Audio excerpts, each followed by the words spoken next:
아마 여러분들께서 여행을 하시면서 그런 경험들이 많으실 거다라고 생각들을 합니다. 내가 이렇게 살던 곳이 아니라 다른 곳으로 여행을 하게 되면 뭐 집과 다른 환경에 와서 그런지 모르겠지만 가끔씩 그런 마음에 드실 때가 있죠. 야, 여기 참 살기 좋다, 예쁘다, 여기서 계속 살았으면 좋겠다라고 아마 그런 마음이 드실 때들이 있으실 겁니다. 아마 사람들마다 그런 생각을 가지고 그런 마음을 먹는 여러 가지 이유들이 있겠죠. 그 전에 내가 살아보지 않았던 그런 환경이나 그런 경치들을 보게 될 때 아마 우리들은 야, 여기 참 보기 좋다, 살기 좋다, 이런 곳에서 살았으면 좋겠다라고 생각들 하시게 되고, 제가 지난 주간에 온천에 갔었는데 온천에 갔다가 이제 다른 무슨 교회죠?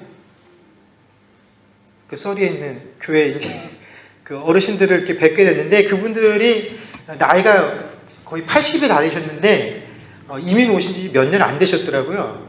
그래서 50이 넘어서 이민을 왔다고 하시더라고요. 그래서 어떻게 그 연세에 갑자기 이민 오셨냐고 여쭤봤더니 여행하다가 여기가 너무 살기가 좋고 예뻐서 이민 와야 되겠다라고 마음 먹어서 왔다라고 이렇게 말씀을 하시더라고요. 그래서 정말 이렇게 여행을 하다가 너무 좋으면 이렇게 마음을 먹고 움직이기도 하시는구나 라고 생각들을 했습니다. 근데 사실 사람이 살면서 뭐 많이 못 다녀도 우리가 눈에 확 들어오면 야, 예쁘다, 좋다, 나 저런 곳에서 좀 살아봤으면 좋겠다라고 하지만 사실 우리가 눈에 보는 기쁨들이 주는 그런 인식은 오래 가지 않습니다. 그렇죠?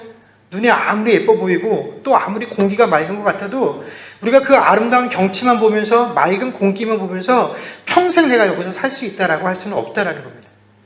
오히려 저 같은 경우에는 어떤 대상이 그게 꼭 아름다운 경치가 아니더라고 하더라도 제가 지금 당하고 있는 이 어려운 상황, 이 상황 때문에 제가 너무 짓눌려 있어서 어렵고 힘든데 어떤 상황, 또 어떤 사람, 그런 것들을 보고 제가 잠시라도 그 고통스러운 상황, 이 힘든 순간이 잊혀지게 되면 저는 그런 생각을 갖게 되는 것입니다. 야, 지금 이 순간이 너무 좋다.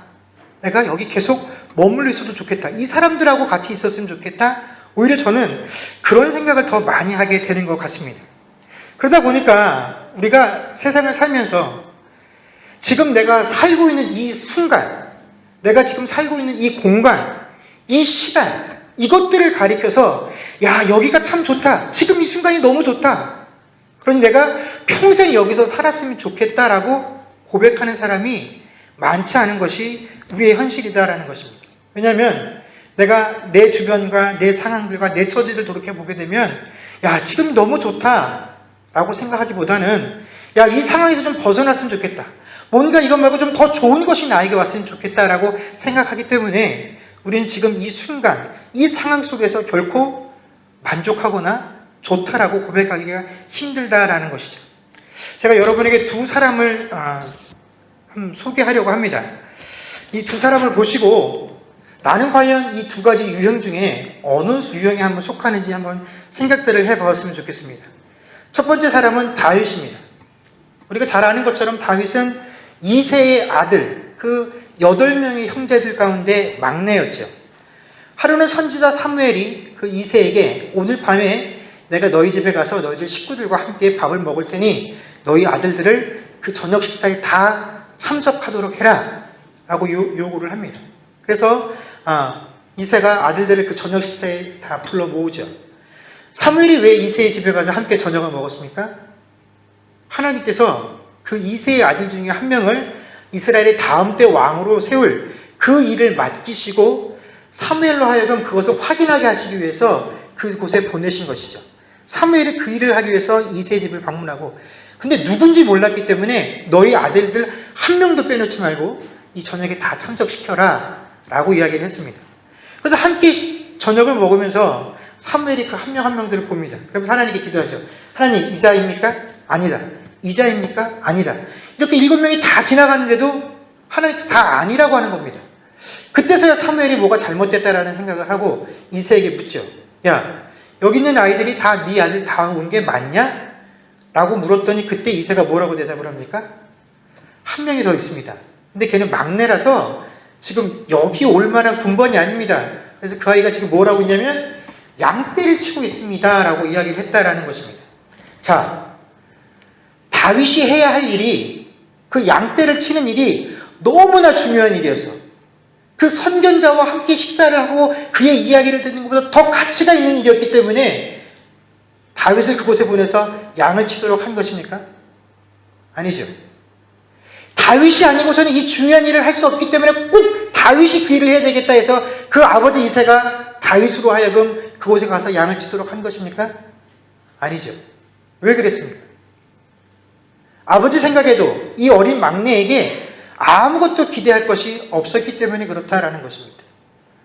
선견자가 와서 이 어린 막내 아들에게 무언가를 부탁하고 하나님이 그에게 어떤 사명을 줄 만한 그런 그릇이 되지 못한다라고, 그런 존재가 아니다라고 그 아버지가 생각을 했기 때문에 다윗은 부르지도 않고 너는 그냥 양떼 보던 그 일이나 해라라고 보냈다라는 것입니다. 어떠한 큰 일도 기대할 만한 존재가 되지 못했던 것이 다윗이었다라는 것입니다.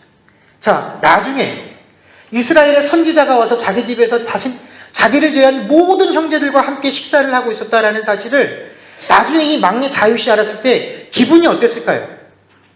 아니, 아무리 내가 어리지만 그래도 나도 아버지 아들인데 어떻게 그런 자리에, 평생 내가 살면서 한 번 있을까 말까 한 그런 자리에 어떻게 나를 제외하고 형들만 부를 수 있습니까? 아버지 하고 원망하지 않겠습니까? 섭섭해하지 않겠습니까? 저라면 당연히 그렇게 할 것 같습니다. 그런데 다윗은 어떻게 합니까? 다윗은 그 자신을 제외한 다른 형제들은 정말로 세상에서 다시 없을 귀한 경험들을 하고 그런 선지자와 함께하는 식사를 하는 그런 순간 속에서도 나는 고작 양을 치는 일을 그 일밖에 할 수 없어서 하고 자기가 처한 그 상황 속에서 결코 비관하지 않았다라는 것입니다. 왜냐하면 내가 그 선지자와 함께 식사를 하면서 그와 뭔가 위대한 이야기를 나누던 내가 그 모든 형제들이 그런 시간을 보낼 때 뚝 떨어져서 양떼를 지키며 그 양떼를 지키느라고 험악한 동물들과 내 목숨을 내어놓고 생사를 다투는 그런 상황에 있다 할지라도 이 상황과 이 조건도 이 시간도 내게는 너무나 소중하고 기쁘다라는 사실을 알았기 때문에 그렇습니다. 왜 그렇습니까? 그 자리에도 하나님이 계실지 모르나 내가 여기서 양을 치고 있는 이 상황, 이 시간, 이 순간 내가 이 양떼들을 지키기 위해서 내 목숨을 내어놓고 곰떼와 사자와 다투는 이 순간도 하나님께서 나와 함께 하십니다. 온전히 내가 그 하나님의 임재를 느낄 수 있는 이 순간이기 때문에 이 순간이 가장 귀하고 소중하다는 것을 알았기 때문에 다윗은 내가 그 사람과 식사를 하지 못한 그것이 결코 아쉽지 않았다라는 것입니다. 바로 시편 23편의 고백이 그러한 다윗의 모습을 잘 보여주지 않습니까? 시편 23편 1절에서 3절까지 말씀을 보면 여호와는 나의 목자시니 내가 부족함이 없으리로다. 그가 나를 푸른 풀밭에 누이시며 쉴 만한 물가로 인도하시는도다. 내 영혼을 소생시키시고 자기 이름을 위하여 의의 길로 인도하시는도다. 지금 그가 푸른 풀밭에 있기 때문에 이런 고백을 하는 것입니까? 쉴 만한 물가에 있기 때문에 이런 고백을 하는 것입니까? 그렇지 않음에도 불구하고 그는 내가 여호와로 만족할 수 있는 것은 내가 지금 그런 상황이 아니다라고 할지라도 여호와께서 나를 그런 곳으로 인도하실 것임을 내가 믿고 있기 때문에 라고 다윗은 시편 23편에서 고백을 했다라는 것입니다. 또 다른 한 사람은 요나라는 선지자입니다. 여러분, 그는 하나님의 말씀을 받아서 전하는 아주 특별한 일에 부름을 받은 사람이었습니다. 그런데 요나서 4장 1절에서 3절까지 말씀을 보면 이렇게 되어 있습니다. 제가 읽겠습니다.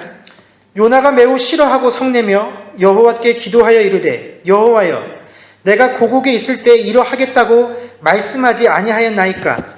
그러므로 내가 빨리 다시스로 도망하여 싸우니 주께서는 은혜로우시며 자비로우시며 노하기를 더디하시며 인애가 크시사 뜻을 돌이켜 재앙을 내리지 아니하시는 하나님이신 줄을 내가 알았음이니이다.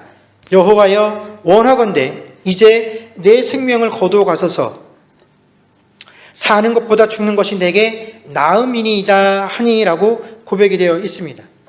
여러분, 이 구절은요, 요나 선지자가 니느웨라고 하는 성에 가서 그 성에 살고 있었던 아수르인들에게 하나님의 진노가 곧 이곳에 임할 것이니 회개하라라는 말씀을 전파한 이후에 그 성이 내려다 보이는 언덕 위에 올라가서 이제 이 성이 어떻게 되나, 그러나 그 마음속에서는 이 성이 꼭 멸함을 받았으면, 하나님께 심판을 받았으면 하는 그 마음을 가지고 언덕 위에서 그 성을 내려다보고 있을 때 했던 고백입니다. 그런데 어찌된 일인지 이 니느웨 성에 있었던 아수르인들이 하나님께 회개하고, 하나님께서는 그들이 회개하지 어떻게 하십니까? 그들의 죄를 사하시고 그들에게 은혜와 긍휼을 베풀어 주셨다라는 것입니다. 그래서 그들이 회개하고 하나님께 은혜를 받는 그 장면, 그 상황 가운데서 요나가 이런 고백을 드렸다라는 것입니다. 여러분, 그가 지금 하나님께 하나님 어떻게 이러실 수 있습니까? 라고 했었던 그 내용들을 보면, 그가 고백했던 하나님의 성품들 중에 보면 무엇 하나도 하나님 어떻게 이러실 수 있습니까? 하고 화를 낼 만한 내용이 없습니다. 하나님께서 이렇게 하시니 내가 차라리 사는 것보다 죽는 게 낫습니다 라고 말할 만한 하나님의 성품이 없습니다. 그럼에도 불구하고 그가 지금 분노하는 이유는 뭡니까? 자기 민족의 원수였던 이 아수르인들이 하나님께 은혜를 받는 그것이 못마땅스러워서 지금 하나님께 원망하고 있다라는 것입니다. 여러분, 그는 다른 어떤 사람보다도 하나님과 가장 가까운 곳에 있었던 사람이고, 하나님께 특별한 소명을 받아서 이 땅을 살아가는 사람이었고, 지금 자신의 눈앞에서 하나님의 놀라운 은혜와 긍휼이 펼쳐지고 있는 것을 목도하고 있음에도 불구하고, 그는 지금 자신이 살아 숨쉬고 있는 이 공간이, 이 상황이, 이 순간이 결코 기쁘지 않았다라는 것입니다.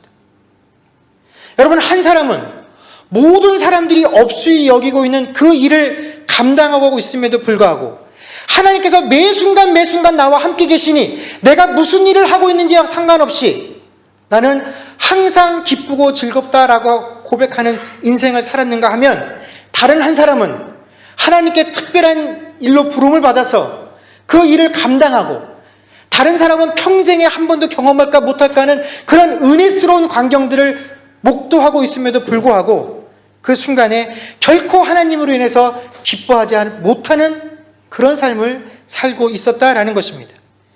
여러분, 과연 우리는 하나님 앞에 부름받아 살고 있는 인생으로서 이 두 가지 삶의 모습 중에서 어떠한 모습으로 지금 하나님 앞에 서 있습니까?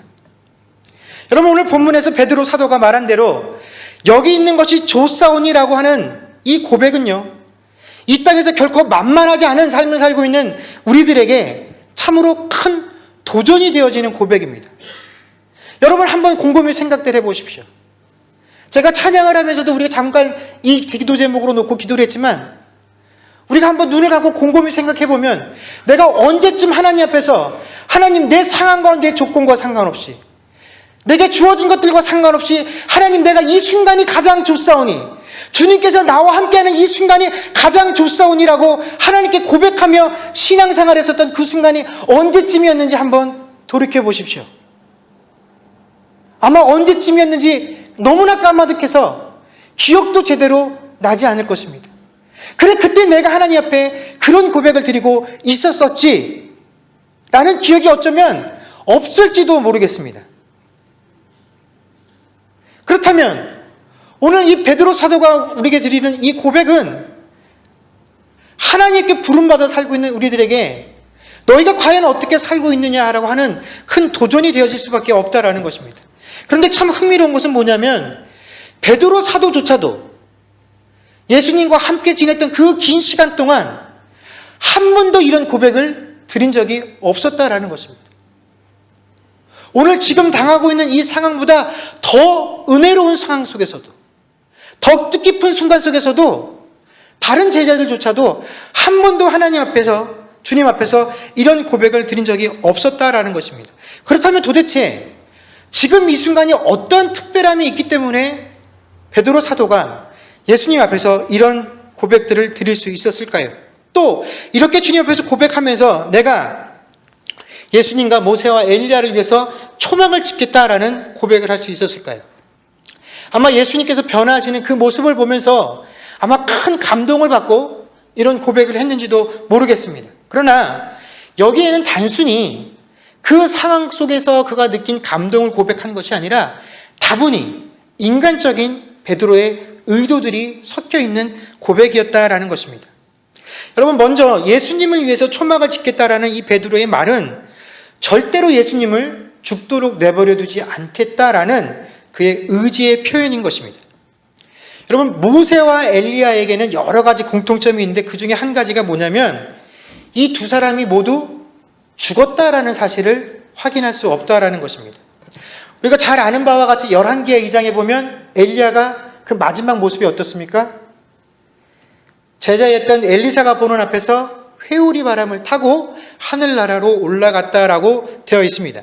또 민수기 32장에서 34장까지의 내용을 보면 모세의 죽음을 다루고 있는데 이때 모세가 가나안 땅에 들어가지 못하고 홀로 느보산에 올라가서 그 요단강 건너편에 있었던 가나안의 경치를 바라보고 그곳에서 죽었다라고 되어 있습니다. 그런데 모세가 어디서 죽었는지 정확히 모르기 때문에 모세의 무덤이 없습니다. 그러다 보니까 그 유대 전승에는 이 모세도 엘리야와 마찬가지로 죽지 않고 하나님께 들림을 받았을 거다라는 그런 전승들이 전해지고 있습니다. 자, 모세와 엘리야는 그래서 유대인들 사이에서는 죽지 않고 하나님께로 올라간 사람으로 기억이 되고 있었다라는 것입니다. 자, 우리가 분명하게 아는 것은 예수님은 하나님의 구원 계획에 따라 이제 예루살렘 성에 입성하셔서 십자가에 못 박혀 죽으시고 3일 만에 부활하시는 그 일들을 감당하셔야 된다라는 사실을 제자들에게 이미 밝히셨습니다. 근데 그 이야기를 듣고 베드로가 그렇게 되실 수 없습니다라고 했다가 예수님께 큰 꾸지람까지 얻게 되었다라는 것이죠. 자, 그 상황이 바로 엿새 전에 있었던 사건인데 이제 지금 자기 눈앞에 펼쳐지는 이 기이한 현상을 보고 나서 다시 베드로가 초막을 짓겠다라는 건 뭡니까? 예수님을 죽게 내버려 두지 않겠다라는 것입니다. 여러분, 이제 며칠 있으면 죽을 사람을 위해서 우리가 집을 짓겠습니까? 아니죠. 잘 살고 있는 것들도 이제 죽을 때가 다 되면 정리를 해야 되는 건데 이제 그런 예수님을 두고 초막을 짓겠다라는 것은 뭡니까? 말은 안 했지만 예수님 결코 죽으실 수 없습니다라고 하는 자신의 의지를 표현한 것이 예수님을 위해서 초막을 짓겠다라는 그의 고백이었다라는 것입니다. 자, 이 고백을 하면서 베드로는 마치 예수님의 동의를 구하는 것 같이 주께서 원하시면 내가 주님을 위해서 엘리야와 모세를 위해서 초막을 짓겠습니다 라고 말을 했습니다. 그런데 여러분, 베드로는 그 누구보다도 주님의 뜻을 분명하게 알고 있다라는 것입니다. 우리가 글자 그대로만 보면 주께서 원하시면 이라는 이 고백이 참 귀한 고백처럼 들려집니다. 그러나 주께서 원하시면 이라는 이 고백은 우리가 주님의 뜻이 무엇인지 확신할 수 없을 때 드려지는 고백이고 나를 향한 주님의 뜻이 무엇인지를 분명하게 안다라고 한다면 그때 우리 입술을 통해서 드려질 고백은 주께서 원하시면이 아니라 무엇입니까? 내 뜻대로 마옵시고 어떻게 해요? 아버지의 뜻대로 되기를 원하나이다라고 하는 고백이 바로 이 베드로에게 있어야 할 고백이고 우리에게 있어야 할 고백이었다라는 것입니다. 두 번째로 모세와 엘리야를 위해서 초막을 짓겠다라는 것은 베드로가 예수님만으로는 만족하지 못하고 다른 수단을 예수님과 동일한 선상에서 자신의 삶에 묶어놓겠다라는 의지가 나타나는 대목입니다. 자, 모세와 엘리야는 구약의 역사에 있어서 굉장히 중요한 부분을 차지하고 있는 사람들입니다. 모세는 애굽 땅에서 종살이하고 있었던 이스라엘 민족들을 구원하여 내서 그들을 시내산까지 인도하고 그 시내산에서 이스라엘 전체의 삶의 근거가 되어지는 율법을 받아서 이스라엘 백성들에게 전해준 인물입니다. 그래서 율법을 대표하는 사람이 누구냐면 바로 이 모세지요. 그런데 이런 일들뿐만이 아니라 모세는 그 이스라엘 백성들을 인도해 내는 과정 가운데 우리가 잘 아는 것처럼 애굽 땅의 10가지 재앙을 선포한 사람이었습니다. 그리고 이스라엘 민족들을 추격하고 있었던 애굽의 군대를 어떻게 해요? 홍해바다 한가운데를 수장시키고 40년 동안 그 이스라엘 백성들을 인도하면서 숱한 전쟁으로부터 승리를 거두어냈고, 또 이스라엘 민족들이 먹을 것이 없다라고 탄식하면, 마실 물이 없다라고 탄식하면 그들에게 먹을 것과 마실 물을 척척 내주었던 인물이 바로 이 모세였다라는 것입니다. 이스라엘 백성들에게 모세는 그런 사람이었습니다. 우리가 어렵고 힘들 때 우리에게 큰 위로가 되어줬던 사람. 여러분, 엘리야는 또 어떻습니까? 그는 갈멜산에서 바알과 아스타롯의 선지자 850명과 대결을 해서 승리를 거두었고, 사르밧 지역에서는 과부의 죽은 아들을 살려내고, 심지어 살아서 하늘에 올라갈 만큼 정말로 믿음으로, 신앙으로 따지자면 입지적인 인물이었다라는 것입니다. 그런데 바로 그런 두 인물이 지금 예수님과 함께 서서 이야기를 나누고 있는 장면을 이 제자들이 눈으로 보고 있다라는 것입니다. 여러분, 그 장면을 왜 하나님께서 그 제자들에게 보여주셨을까요? 여러분, 모세와 엘리야는 살아서 그들이 이스라엘 역사 가운데 아주 중요하고 놀라운 일을 했다라는 사실로만 중요한 것뿐만이 아니라 그 두 사람이 가지고 있는 특징, 대표성이 있다라는 것입니다. 우리가 신약을 읽다 보면 이 신약에는 율법과 선지자라는 표현들이 자주 등장을 하게 됩니다. 그런데 이 율법과 선지자라는 것은 무엇을 의미하는 표현이냐면 구약 성경을 의미하는 겁니다. 왜냐하면 예수님 당시에 그 구약 성경은 율법서와 선지서가 전체였기 때문에 그렇다라는 것입니다. 그런데 이 모세는 율법을 대표하는 사람이고 엘리야는 구약의 모든 선지자를 대표하는 인물입니다. 그래서 지금 예수님과 모세와 엘리야가 함께 이야기를 하고 있다는 것, 하나님께서 지금 이 변화산에 이 두 사람을 등장시켰다는 것은 이 두 사람이 유독 특별하기 때문에가 아니라 바로 율법과 선지서를 대표하는, 그래서 지금까지 너희가 구약 성경을 통해서 알고 들었던 그 메시아가 바로 누구냐면 너희 눈앞에 있는 예수 그리스도가 그 구약이 가르쳤던 메시아라는 사실을 보여주기 위해서 바로 모세와 엘리야를 등장시키셨다라는 것입니다. 그래서 모세와 엘리야는 지금 너희 앞에 있는 이 예수님이 바로 구약에서 예언되어졌다라는 메시아라는 사실을 증명해주는 도구일 뿐이고, 이제 예수께서 계시니 모세와 엘리야는 더 이상 그들에게 필요하지 않은 존재입니다. 그런데 그런 모세와 엘리야를 지금 함께 예수님과 초막을 지어서 살게 하겠다라는 이 베드로의 의도는 무엇이겠습니까?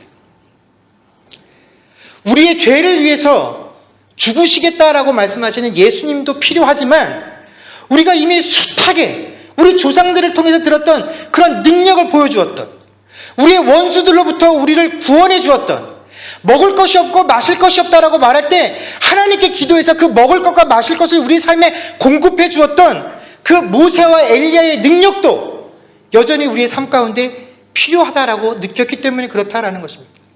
예수님도 필요하지만 예수님만으로는 만족할 수 없다라는 그 제자들의 마음이 모세와 엘리야도 예수님과 함께 우리와 이곳에 머물러야 하겠습니다라고 한 것입니다.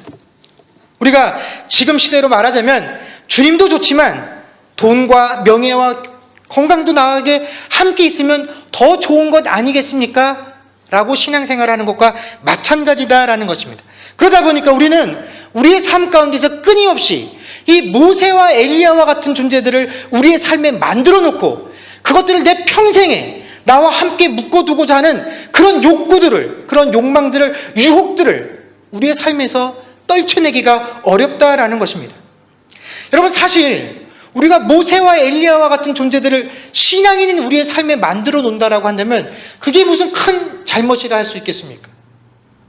우리가 이 세상을 살아가면서 모세와 엘리야와 같은 존재들이 있어서 내가 어렵고 답답할 때마다 내 신앙의 상담들을 해주고 내가 어렵고 힘들 때 의지할 수 있는 그런 존재들이 있다라고 한다면 그것이 무엇이 그렇게 큰 잘못이겠느냐 하는 것입니다. 그러나 오늘 주님께서는 아무리 우리들의 인생 가운데 값지고 뛰어난 존재가 존재한다라고 할지라도 그것들은 모두 주님 앞에 있을 때 어떻게 되어야 할 존재라는 것입니까? 잠잠해져야 할 존재들이다라는 것입니다. 그것 자체가 주님과 동일한 선상에 우리의 삶에 있는 것을 허락할 수 없다라는 것입니다. 그것들이 우리 삶에 허락되어지는 것은 그것들을 통해서 무엇을 바라보게끔 하시기 위한 것입니까?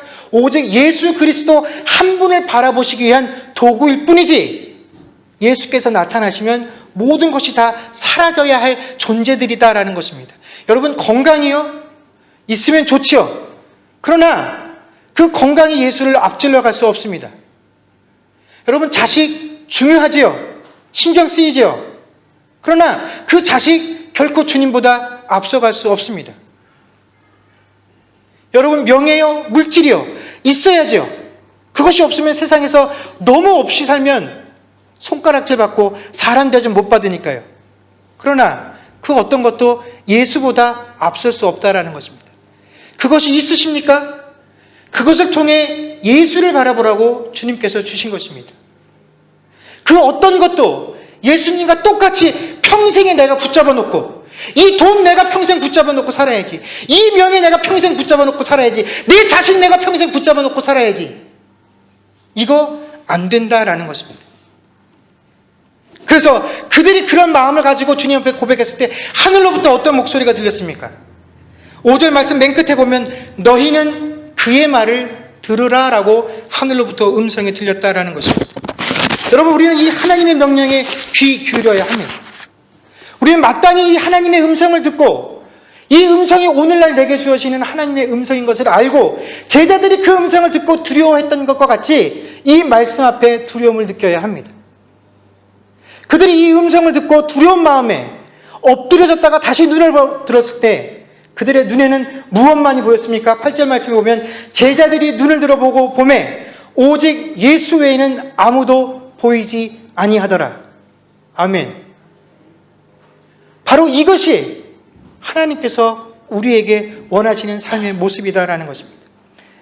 여러분, 우리는 우리가 대면하고 있는 상황과 또 마주치고 있는 그 어려움의 장소들 가운데서 과연 어떤 고백들을 하며 살아가고 있습니까? 정말로 내게 예수가 있으니 내 상황이 어떠하든지 내 처지가 어떠하든지 나는 오직 주님 한 분만으로 만족해, 기뻐해, 즐거워해.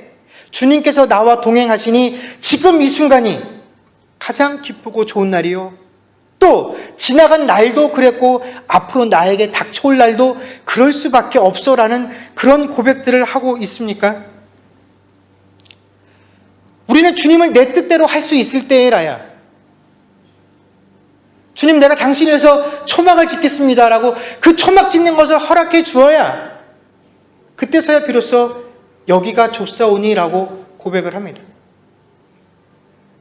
주님만으로는 만족하지 못하고 지금 물질이 필요하니 이 물질을 허락해 주셔야, 지금 이 건강에 문제가 있으니 건강의 문제를 허락해 주셔야, 내 삶에 고통스러운 부분이 있으니 이 고통을 해결해 주시는 도구들과 수단을 내게 허락해 주셔야 그때야 비로소 이것이 내 손에 쥐어졌으니 지금 여기가 좋사오니 라고 고백하는 그런 존재들로 살아가고 있지는 않느냐 하는 것입니다.